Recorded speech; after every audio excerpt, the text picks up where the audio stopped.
Queue న్యూస్లో పనిచేయటకు senior video editors కావాలను సంప్రదించవలసిన నెంబర్లు 8688926084.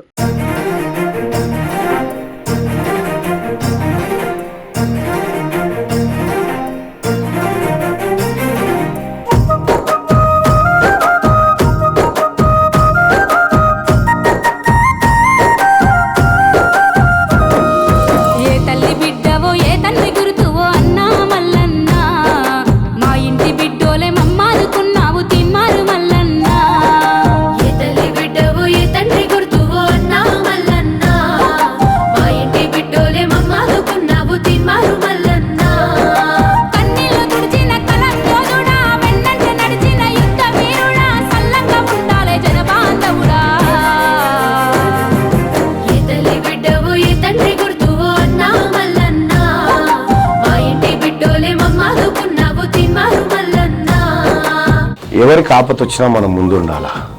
మనం పోయేటప్పుడు ఏం తీసుకపోం, మళ్ళా జన్మ లేదు.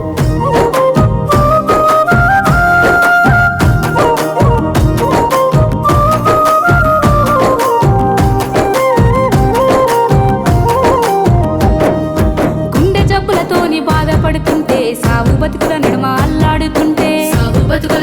అల్లాడుతుంటే, ఖరీదు వైద్యాన్ని కొనలేని పేదల పిల్లలకు ఊపిరోసినవన్నా, ఆపరేషన్లను చేయించినావు, అప్పుడివైనావే అన్న మల్లన్న, ఆయుష్ మోసిన ఆరోగ్య దాత, ఆదుకుని బాధ తీర్చిన నేత. ఏ తల్లి బిడ్డవో ఏ తండ్రి గుర్తువో అన్నా మల్లన్న, మా ఇంటి బిడ్డోలే మమ్మాదుకున్నావు తిమ్మారు మల్లన్న. సంతోషం నేను మరవలేని తిమ్మారు మల్లన్న లేకుండా కుటుంబం కూడా లేదన్న. వాస్తవానికి తిమ్మారు మల్లన్న దగ్గరకు వచ్చిన నా 2 కళ్ళకి ఆపరేషన్ చేయించాడు. చాలా థ్యాంక్స్. ఇప్పటి నుంచి స్కూల్కి వెళ్ళి మంచిగా చదువుకుంటా. బిడ్డ పెళ్లి కొరకు దాసిన భూమిలో దయ్యాలు కన్నేసి జెండా వాదితే, రౌడీల గుండాలతోని బెదిరించి కబ్జా చేయడానికి దాడులు చేస్తే, చట్టాలు ఉన్నోడి చుట్టమైతుంటే, బాధ చెప్పి నీతో మొరపెట్టుకుంటే కలిగినంత. సరే నేను అవి కూడా ఇప్పిస్తా. ఇప్పుడు ఎంత ఉన్నారు స్ట్రెంత్? 31 కదా, 50 చేయి. 50 చేయి స్ట్రెంత్. ఆ 50 సరిపడా కూడా ఇప్పిస్తా. కానీ 50 60 చేయి. 60 చేస్తే నీకు ఎన్ని బెంచీలు కావాలి, ఎంత ఇన్ఫ్రాస్ట్రక్చర్ కావాలనేది మౌనిక ఉంది, నేనున్నా, అందరం ఉన్నాం. మేము కాదనుకుంటే, ఇంకా ఏమైనా తక్కువ పడతాయి అనుకుంటే ప్రతాప్ అన్న దగ్గర రా. ఓకేనా? ఇంకేమైనా తక్కువ పడతాయి అనుకుంటే రమ్మ. నీకు ఎన్ని అంటే అన్ని ఇప్పించడానికి సిద్ధంగా ఉన్నాము. స్ట్రెంత్ పెంచండి, స్ట్రెంత్ పెంచండి. ఇక్కడ మీరు ఇన్ఫ్రాస్ట్రక్చర్ లేకపోతే, రేపు పొద్దున పిల్లలు లేకపోతే మా గవర్నమెంట్ డిఎస్సి ఏ లేదు, మళ్ళీ మీరు ఎవరికి వచ్చి కాలిగోడలకు చదువు చెప్పినట్టు ఉంటుంది రేపు పొద్దుగాల. అందుకని పిల్లల్ని, మీ గ్రామస్తులు కూడా ఒక రిక్వెస్ట్ ఏంటంటే, మీ గవర్నమెంట్ స్కూల్కి పంపించండి పిల్లల్ని. వాళ్ళు ఉన్నతంగా చదువుకున్న క్వాలిఫైడ్ టీచర్స్ వాళ్ళు. మీరు పంపిస్తేనే కదా మేమేమన్నా చేసేది. కాబట్టి మీ చిన్న చిన్న పిల్లలు ఎవరున్నా కూడా ప్రభుత్వ పాఠశాలలో చదివించండి. ప్రభుత్వం మీకు అండగా ఉంటుంది. మీకు ఈ గవర్నమెంట్ స్కూళ్ళల్లో ఏమైనా తక్లీఫ్ ఉంటే మేమున్నాం సిద్ధంగా, మేము పనిచేయడానికి సిద్ధంగా ఉన్నాము. ఈ గ్రామం నుంచి సోదరి మౌనిక కానీ మీ గ్రామస్తులు కానీ వచ్చి ఒక జస్ట్ వినతి పత్రం ఇచ్చిరు నాకు. అన్న ఈ స్కూల్కు బెంచీలు కావాలంటే 24 అవర్స్లో పంపిస్తున్న పో అని చెప్పిన. 24 గంటలలో ఇక్కడ పంపించడం జరిగింది. ఏ పని కూడా ఈ జనగామలో ఏ పని కూడా ఆగదు. ప్రతి పని వెంటనే జరిగిపోతుంది. ముఖ్యంగా హెల్త్ ఎడ్యుకేషన్ కోసం ఈ ప్రజలకు ఏం అవసరాలున్నా మీరు రండి, ప్రతాప్ అన్నకు చెప్పండి. తద్వారా మేమంతా పనులు చేసి పెట్టడానికి సిద్ధంగా ఉన్నాం. ఇంకొక విషయం, మేడం ఏమో 60 మందిని చేస్తా అంటుంది. మీరు ప్రైవేట్ స్కూళ్ళల్లో చదివిపించి, మీరు బస్సులు ఎక్కించి, మీరు వ్యాన్లు ఎక్కించి, చెప్పేది నువ్వు మర్యాదగా చేసుకోవాలి.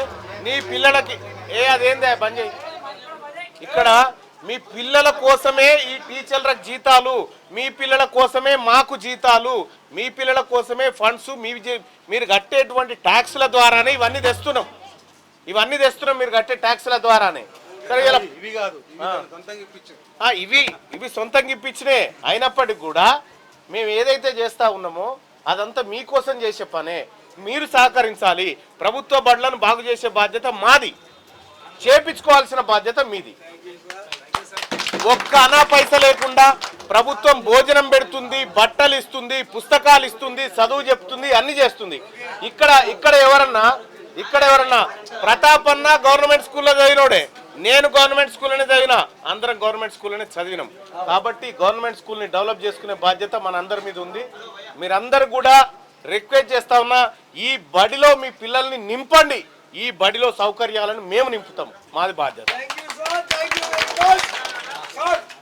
మీకు హెచ్ఎం గారు మీకున్న సమస్యలు చెప్పండి. ఏమున్నాయి ఇంకా ఏమన్నా సమస్యలు ఉంటే చెప్పండి సార్. నేను కొత్తగా ట్రాన్స్ఫర్లో వచ్చినాను.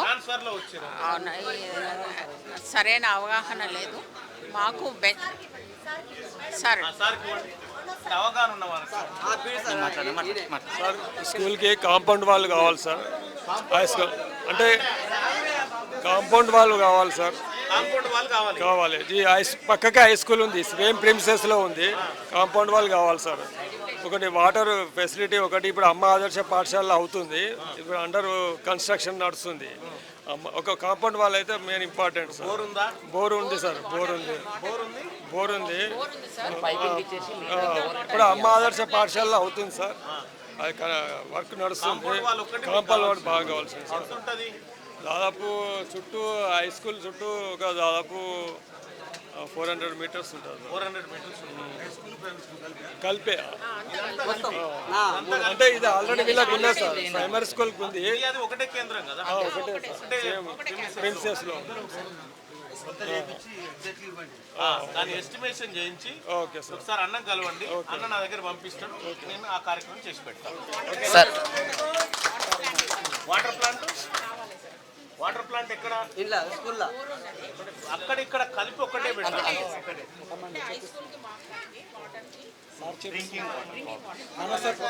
ఇంట్లో 100 మంది పిల్లల్ని చేయి, నేనే ఇస్తాను. సార్ మాది సార్ పిల్లల్ని చేయరు ఇట్లా ఉంటుంది సార్. చప్పట్లు సార్. వాటర్ ప్లాంట్ శాంక్షన్ అయింది మీ స్కూళ్ళకి, అన్న ఇచ్చేస్తుండు. అన్న సొంత డబ్బులతో ఇస్తా ఉండు. ప్రతాపన్న సొంత డబ్బులతోని పిల్లలకు మంచి స్వచ్ఛమైన తాగునీరు అందించడం కోసం వాటర్ ప్లాంట్ పెడతా ఉన్నాడు. ఇక కాంపౌండ్ వాళ్ళ బాధ్యత కూడా మేము తీసుకుంటా ఉన్నాం. కాంపౌండ్ ఇక్కడ ఈ స్కూల్లో స్ట్రెంత్ తగ్గినా, పిల్లలు డ్రాప్ అవుట్ అయినా మీదే బాధ్యత. మేము అన్ని చేయడానికి సిద్ధంగా ఉన్నాం. ఇప్పటికిప్పుడు మీకు వాటర్ ప్లాంట్ రెడీగా అయిపోయింది. ఓకేనా? మిగతా ఎస్టిమేషన్ వచ్చిన తర్వాత మిగతా చూస్తాం. ఓకేనా? మాట్లాడు. అన్న, మీరు మా గ్రామం రావడం చాలా సంతోషం. నేను గత ఒక 6 years బ్యాక్ 10 years ఇక్కడ పనిచేసిన అన్న. పనిచేసి మళ్ళీ ఇదే గ్రామానికి ప్రమోషన్ మీద కావాలని చెప్పి మన మిత్రులు, సోదరులు, బంధువులందరి తరఫున మళ్ళీ వచ్చిన. ఏం లేదన్న, చిన్న పని ఏంటంటే పిల్లలు మా దగ్గర ఒక 100 మంది ఉన్నారన్న హై స్కూల్లో. వాళ్ళకు ఒక లోయర్ టీషర్ట్ స్పోర్ట్స్ యూనిఫామ్ ఉండేది ఉంటే బాగుంటుందని చెప్పి ఆలోచన. తమ్ముని మొన్న చెప్తే ఇవి అయినాయి కదన్న, తర్వాత చూద్దాం అన్నాడు. అదేమన్నా ఆలోచన ఉంటే చేయండి అన్న. ఒక 32,000లో మనకు వచ్చేస్తుంది. వెనకనేమో స్కూల్ పేరు వస్తుంది, ముందటేమో డోనర్ వాళ్ళ పేరు వచ్చేస్తుంది అన్నది. ఒక 32 members. లేదు, స్కూల్ యూనిఫామ్ అది. అయిపోయినాక చేద్దాం. ఫస్ట్ అయితే మినిమం బేసిక్ ఇన్ఫ్రాస్ట్రక్చర్ అది వాటర్ మనకు మెయిన్ ఏంటంటే వాటర్ ఒకటి, తర్వాత కాంపౌండ్ వాల్ అన్న చెప్పిండు. అంతే అన్న, మీకు పంపిస్తాను. Okay okay. స్కూళ్ళ విషయంలో, హెల్త్ విషయంలో మీరు ఎన్నైనా డిమాండ్ చేయొచ్చు మమ్మల్ని. ఓకే? లేదు, ఇక స్వచ్ఛమైన నీరు అతి త్వరలోనే అంతది. వాటర్ ఫిల్టరే పెట్టిస్తుండు ప్రతాపన్న మీ స్కూల్ పిల్లల కోసం. వాటర్ వచ్చింది, బెంచీలు వచ్చినాయి, రేపు పొద్దుగాల కాంపౌండ్ వాల్ వస్తుంది, అన్న వస్తుంది. మీరు పిల్లల్ని తోలుడే ఆల్చం. ఇక వీడికేని ప్రైవేట్ స్కూల్కి పంపే తల్లిదండ్రులు వచ్చేట మాట్లాడనీకి లేదు. ఇక ఏం చెప్తా ఉన్నా, ప్రైవేట్ స్కూల్కి తోలే తల్లిదండ్రులు వచ్చేట మాట్లాడనీకి లేదు. మంచి స్టాఫ్ కూడా అందుబాటులో ఉన్నారు. కాబట్టి మీ పిల్లల్ని తోలిరి, సరేనా? ఇప్పుడు ఇక్కడ బెంచీలు వచ్చినాయి, వాటర్ ఫిల్టర్ వచ్చింది, రేపు పొద్దుగాల కాంపౌండ్ వాల్ కూడా వస్తుంది. ఈ ఊర్లో సరే ఎన్నికల వాతావరణంలో కొంత మీరు అటో ఇటో మొగ్గు చూపినట్టున్నారు. ఏదేమైనప్పటికీ కూడా ప్రతాప్ అన్న ఏది మనసులో పెట్టుకునే మనిషి కాదు. ఈ బిడ్డలు కూడా నా బిడ్డలని ఇలా వచ్చి ఇలా మీకు వాటర్ ఫిల్టర్ శాంక్షన్ చేసి పోతా ఉన్నాడు అన్న. త్వరలోనే మీ బిడ్డలందరికి మంచి ఓకేనా? ధన్యవాదాలు చెప్పరు సార్ ప్రతాప్ అన్నకి. Thank you.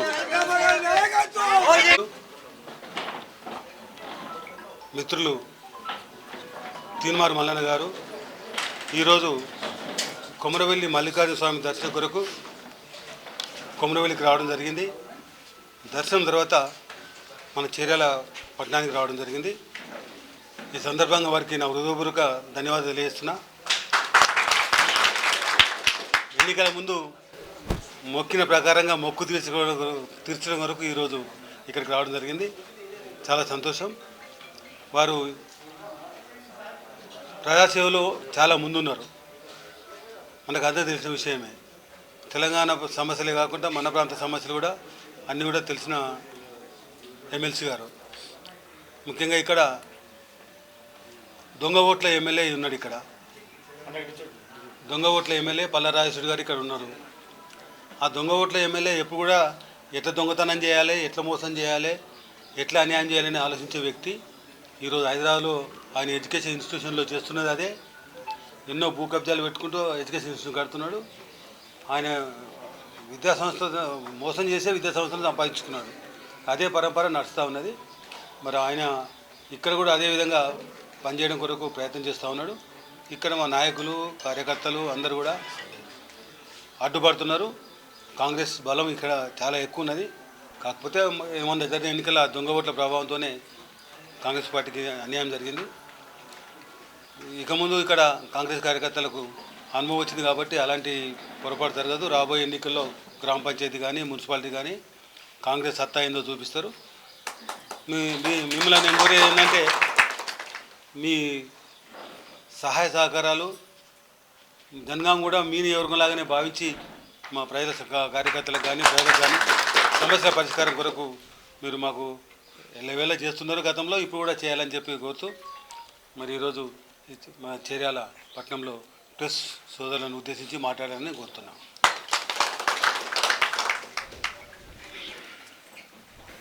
గౌరవనీయులు పెద్దలు జనగామ ప్రజల ఆశాజ్యోతి పెద్దన్న ప్రతాప్ రెడ్డి గారికి, అలాగే కాంగ్రెస్ పార్టీ నాయకులకు, ప్రజాప్రతినిధులకు, ఇండియా కూటమి సభ్యులకు, సిపిఎం సిపిఐ అలాగే ఇతర మిత్రపక్షాలకు, ఇక్కడ విచ్చేసిన మహిళా సోదరిమణులకు, మీడియా సోదరులందరికీ పేరు పేరున నమస్కారం తెలియజేస్తా ఉన్నా. అయితే ఇవాళ తీన్మార్ మల్లన్న విజయంలో ఎమ్మెల్సీగా విజయం సాధించినప్పటికీ ఇది ఒక రకంగా ప్రతాపన్న విజయంగా నేను భావిస్తూ ఉన్నా. ఎందుకంటే పరస్పరం సహకరించుకుంటూ ముందుకు పోవాలనేటువంటి నిర్ణయంతో అన్న వైపు అసెంబ్లీలో, ఇక్కడ జర్రంతలో జారిపోయిన చేపను అక్కడ నేను కొట్టగలిగిన. సో ఏదేమైనప్పటికీ కూడా జనగామ జిల్లా ప్రజల ఆశీర్వాదం, జనగామ పట్టభద్రుల ప్రేమ ఆప్యాయతతోటే మీ అందరూ కూటమి సభ్యులు కానీ, కాంగ్రెస్ పార్టీ కార్యకర్తలు కానీ, ఇతర నాయకులు కానీ మీ అందరూ సహకరించి నన్ను ఇవాళ చట్టసభకు పంపించడం జరిగింది. మీ అందరి రుణం తీర్చుకునేటువంటి సమయం దగ్గరికి వచ్చింది. సో ఇవాళ ముఖ్యంగా జనగామ జిల్లాలో కొమరవెల్లి మల్లన్న స్వామి ఆయన కరుణా కటాక్షం ఇవాళ కాంగ్రెస్ పార్టీ పైన, కాంగ్రెస్ పార్టీ కార్యకర్తల పైన, మనందరిపైన ఉంది. అందుకోసమే స్వామివారి దర్శనార్థం అన్న ఆహ్వానం మేరకు ఇక్కడికి రావడం జరిగింది. వచ్చిన తర్వాత కూడా మిత్రులందరూ కోరినట్టుగా చేర్యాల మండలానికి కానీ లేదంటే కొమరవెల్లి మండలానికి కానీ బాధాప్తోనే అడుగుతూ ఉన్నారు. ఇప్పటిదాకా మన ప్రెసిడెంట్ సాఫ్ ఇటోబాయ్ శ్రీనివాస్ గారు సీనన్న బాధాప్తోనే అడుగుతూ ఉన్నాడు. మరి వచ్చిన నిధుల సంగతి ఏందని అంటా ఉన్నాడు. ఏడివో మీ పావుచేరు మీకు ఉంటుంది. ఖచ్చితంగా రావాల్సిన నిధుల కంటే ₹1 ఎక్కువనే తీసుకుపోదురు. దానికి ప్రతాపన్న సాక్షిగా నాది హామీ. ఓ రకంగా మీ అందరికి తెలిసిందే 34 అసెంబ్లీ నియోజకవర్గాలు నా పట్టపట్టభద్రుల ఎమ్మెల్సీకి సంబంధించి. వీడికి మొదలు పెడితే భద్రాచలం దాకుంది, కొమరేలి కాడికి భద్రాచలం దాకుంది, అటు ఏటూరు నాగారం నుంచి నాగార్జున సాగర్ దాకుంది. కాబట్టి మీరు రాబోతున్నటువంటి మన ముందున్నటువంటి టాస్కు రాబోతున్నటువంటి స్థానిక సంస్థల ఎన్నికలు అత్యంత కీలకమైనటువంటి ఎన్నికలు. ఆ ఎన్నికల్లో జనగామ జిల్లాలో ఏ ఒక్క చిన్న అవకాశాన్ని వదిలిపెట్టుకోకుండా చాకచక్యంగా ఈసారి స్థానిక సంస్థల ఎన్నికల్లో కాంగ్రెస్ పార్టీ జెండా ఎగరాల్సిందే. ఇప్పటి నుంచే మండలాలు కానీ మున్సిపాలిటీలో కానీ గ్రామాల్లో కానీ ప్రత్యేక కార్యాచరణ రూపొందించుకోండి. ఇప్పటిదాకా మా ఎన్నికలు అయినాయి. మా ఎన్నికల్లో అటో ఇటో మీరు చేసే ప్రయత్నాలు చేసుకుంటూ వచ్చారు. కానీ ఇప్పుడు మిమ్మల్ని గెలిపించుకునే బాధ్యత కూడా మా మీద ఉంది.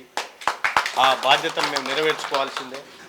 ఇవాళ జనగామలో ప్రతాపన్న ఈ 4 ఊళ్ళలో నువ్వు తిరగాలని అంటే నేను తిరగడానికి సిద్ధంగా ఉన్నా. రేపు పొద్దున మీ ఎలక్షన్లో ఇప్పటికే మనం అనేకంగా కాంగ్రెస్ పార్టీ ప్రజాప్రభుత్వం వచ్చిన తర్వాత మహిళలకు ఉచిత రవాణా దగ్గర నుంచి 500 రూపాయలకే గ్యాస్ సిలిండర్ దగ్గర నుంచి 200 రూపాయలకే 200 యూనిట్ల వరకు విద్యుత్ ఫ్రీ, నిన్న మొన్న రైతు రుణమాఫీ కూడా చేయడం జరిగింది. ఇంకా ఇవే కాదు, అనేకమైనటువంటి సంక్షేమ కార్యక్రమాలను ఇవాళ ప్రజాక్షేత్రంలోకి కాంగ్రెస్ పార్టీ ప్రభుత్వం గౌరవ ముఖ్యమంత్రి రేవంత్ రెడ్డి గారి సారథ్యంలో పోతా ఉన్నాయి. కాబట్టి వీటన్నిటిని మనం విస్తృతంగా ప్రచారం చేయాల్సిందే, ప్రజల్లోకి తీసుకుపోవాల్సిందే. ప్రజలందరికీ కాంగ్రెస్ పార్టీ ప్రజాప్రభుత్వం ఏం చేస్తుందని వివరించి తద్వారా మనం వాళ్ళ ప్రేమ ఆప్యాయతను పొంది ఓట్ల రూపంలో జనగామలో ప్రతి గ్రామంలో కాంగ్రెస్ పార్టీ జెండా ఎగిరేలా స్థానిక సంస్థల ఎన్నికల్లో అది చేయడం వల్ల ఒక కాంగ్రెస్ పార్టీ గొప్పతనమే కాదు, మీరు ప్రతాపన్నను మరింత ఆత్మవిశ్వాసంలోకి తీసుకుపోయినట్టుగా జరుగుతుంది. కాబట్టి ఒక్క మండలం కూడా మిస్ కాకుండా అన్ని జెడ్పీటీసీలు, ఎంపీటీసీలు, సర్పంచ్లు, కౌన్సిలర్లు అన్నిటినీ పకడ్బందీగా మీరు గెలిపిస్తేనే ఇక్కడ ప్రతాపన్న ఆత్మగౌరవం నిలబడ్డట్టు, తద్వారా మా అందరి ఆత్మగౌరవం నిలబడ్డట్టు, తద్వారా ముఖ్యమంత్రి రేవంత్ రెడ్డి గారి ఆత్మగౌరవం నిలబడ్డట్టు. కాబట్టి మీ అందరికీ పని చేసేటువంటి కార్యక్రమం అతి త్వరలోనే ఉంది. స్థానిక సంస్థల ఎన్నికల్లో కూడా నిన్న మొన్ననే ముఖ్యమంత్రి గారు రేవంత్ రెడ్డి గారు అలాగే మేమంతా కూర్చొని డిస్కస్ చేయడం జరిగింది. లోకల్ బాడీ రిజర్వేషన్ని ఎట్లా చేద్దామా, తర్వాత క్యాస్ట్ సెన్సస్ చేసినాక చేద్దామా లేదా అనేటువంటి చర్చ జరిగింది. సరే, ఆ వివరాలన్నీ ఇప్పుడు మేము పెద్దలు నేనంతా మీద మాట్లాడుకున్నాం. ఏం చేయబోతామో ఏం కథ అనేది తర్వాత మీకు ప్రతాపన్న వివరిస్తాడు. ఏ రకంగా మనం అన్ని వర్గాల ప్రజలకు ఎట్లా న్యాయం చేయొచ్చు అనేటువంటి ఆలోచన జరుగుతూ ఉంది. కాబట్టి కార్యకర్తలు కూడా అందరు సమాయత్తం కావాలని చెప్పి ఇక్కడి నుంచి పిలుపునిస్తూనే, ఇక రెండో వైపు తెలంగాణ రాష్ట్రంలో కేసీఆర్ పరిపాలన ఉన్నంత కాలం కేవలం ప్రజలే కాదు దేవుళ్ళు కూడా పరిశానలో పడిండే. ఓ దిక్కు యాదగిరి నరసన్న పరిశానలోనే ఉండే, అటు భద్రాచలం రాములవారు పరిశానలోనే ఉండే, సేమ్ టైం కుమరెల్లి మల్లన్న కూడా అదే పరిశానలో ఉండే మొన్నటిదాకా. ఇలా విముక్తి జరిగిపోయింది. కానీ కుమరెల్లి మల్లన్నకు సిద్దిపేట జిల్లాలో నచ్చట్లేదు, కుమరెల్లి మల్లన్నకే నచ్చలేదు. కాబట్టి ఇది ప్రతాపన్న మనసులో మాటనా లేకపోతే మల్లన్న మనసులో మాటనా అనేది కాదు, ఇది కుమరవెల్లి మల్లన్న మనసులో మాట. ఎట్టి పరిస్థితిలో ఈ 4 మండలాలను తిరిగి జనగామ జిల్లాలో కలుపుకుంటే ఇక్కడి ప్రజలకు తర్వాత ఇక్కడ ఉన్నటువంటి అన్నిటికీ సౌకర్యంగా ఉంటుంది అనేది నాకు కూడా అనిపిస్తున్నటువంటి అంశం. తప్పకుండా ఈ అంశాన్ని నేను కానీ అన్న ప్రతాపన్న కానీ మా గౌరవ ఎంపీ గారు చామల కిరణ్ కుమార్ రెడ్డి గారు కానీ మేమందరం ముందుండి ఈ కార్యక్రమాన్ని ముందుకు తీసుకుపోతాం. ఖచ్చితంగా మళ్ళీ జనగామ జిల్లాకు పూర్వ వైభవం తీసుకొస్తాం. కొమురవెల్లి మల్లన్న శాంతించేటట్టు చేస్తాం. ఇవాళ పేరు కొమురవెల్లి మల్లన్న దోపిడీ జరిగింది. ఆ తర్వాత తపాస్పల్లి రిజర్వాయర్ మీద కన్నుబడ్డది. ఇటు నంగురుకు నీళ్ళు ఎత్తుకపోతా అని చెప్తాడు.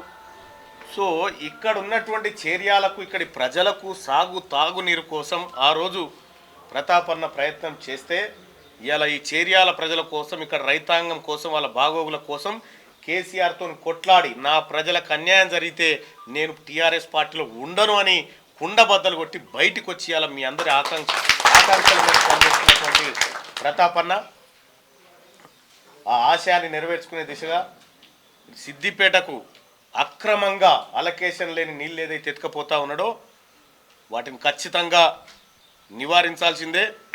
ప్రతాపన్న మీకు అండగా నిలబడతాడు. ఈ బిడ్డల కడుపు నిండినాకనే ఇంకొక ప్రయత్నం జరగాలి. అలాగే జనగామ జిల్లాకు సంబంధించి త్వరలో ఇంకా అవకాశాలు పెరగబోతూ ఉన్నాయి. ప్రజాప్రతినిధులారా, ఇంకా మీరు లీడర్షిప్ డెవలప్ చేసుకోవడానికి అవకాశాలు పెరిగిపోతూ ఉన్నాయి. ముఖ్యంగా మహిళా సోదరిమణులు 33% రిజర్వేషన్ మొన్ననే అమలైంది. 26 నుంచి మళ్ళీ అది వస్తూ ఉంది. కాబట్టి మీ కోటా మీకు బరాబర్ వచ్చేస్తూ ఉంది. మీరు కూడా రాజకీయంగా చైతన్యవంతం కావాలి, మరింత ముందుకు రావాలి. తల్లి సోనియా గాంధీ తన కుటుంబాన్ని త్యాగం చేసి తన బిడ్డ, తన కొడుకు ఎట్లయితే దేశం కోసం వస్తూ ఉన్నారో, మహిళా సోదరిమణులారా మీరు కూడా కాంగ్రెస్ పార్టీకి అండగా నిలబడి ఇదే ఉత్సాహంతో ముందుకు రావాల్సిందిగా మీ అందరికీ విజ్ఞప్తి చేస్తూ, ఇంకా ప్రధానంగా ఈ జనగామ జిల్లాలో మరి అది ఎట్లా చెడిపోయిందో, ఇటువంటి పేరు సంపాదించుకుని ఒక ఎమ్మెల్యేని ఏడ చూడలేదు. దొంగ ఓట్ల ఎమ్మెల్యే ఏడ అంటే మొత్తం రేపో ఎల్లుండో గూగుల్లో కొట్టినా వచ్చేటట్టుంది. అది దొంగ ఓట్ల ఎమ్మెల్యే అంటే పల్లా రాజేశ్వర రెడ్డి అని వచ్చేటట్టుంది. పల్లా రాజేశ్వర రెడ్డి ప్రతాపన్న మొదటిసారి ఎదుర్కొన్నట్టు నేను 2 సార్లు ఎదుర్కొన్నా. ఆయాల దొంగ ఓట్లదే. 2021లో తీన్మార్ మల్లన్న మీద గెలిచింది దొంగ ఓట్లతోనే. ఆయాల నేను హెచ్చరిస్తూనే ఉన్నా, వీడు మొత్తం ఇదే పని చేస్తాడే, జాగ్రత్తనే అంటూనే ఉన్నా. మొత్తం దొంగ ఓట్లు నోట్లు ఏ పనితో గెలిచింది. కానీ నైతికంగా అన్ని రకాలుగా జనగామ జిల్లా ప్రజలు ఇలా ప్రతాపన్న మా ఎమ్మెల్యే అని గర్వంతో ఉన్నారు. ఖచ్చితంగా ప్రతాపన్ననే మీ అందరికీ అండగా నిలబడతాడు. పల్లా రాజేశ్వర రెడ్డి ఆ యూనివర్సిటీ పెట్టి, భూములు కబ్జా పెట్టి ఎంతోమంది పేదల పొట్టగొట్టిండు. పల్లా రాజేశ్వర రెడ్డిని ఇక్కడ తిరగనిస్తే తపాస్పల్లి గండి మళ్ళట్లే ఇంకా జర పెద్దగవుతుంది. ఈ ఉన్న నీళ్ళని ఎత్తుకొని పోతారు. తస్మాత్ జాగ్రత్తగా ఉండాలి. ఎప్పటికప్పుడు అలర్ట్గా ఉండి ప్రజల్ని రక్షించాల్సినటువంటి బాధ్యత మనందరి మీద ఉంది. సో ఇక రాష్ట్ర రాజకీయాల గురించి హైదరాబాద్ పోయినాక మాట్లాడుకుంటాం. ఈ జనగామ రాజకీయాల వరకు మాత్రం ఖచ్చితంగా కాంగ్రెస్ పార్టీ కూటమి సభ్యులు కూడా మీ అందరిని కలుపుకొనుకోవడానికి కాంగ్రెస్ పార్టీ సిద్ధంగా ఉంది. కలిసి పనిచేద్దాం, కాంగ్రెస్ పార్టీ జెండా ఎగరేద్దాం. ధన్యవాదాలు. క్యూ న్యూస్లో పనిచేయటకు సీనియర్ వీడియో ఎడిటర్స్ కావాలను సంప్రదించవలసిన నెంబర్లు 8688926084.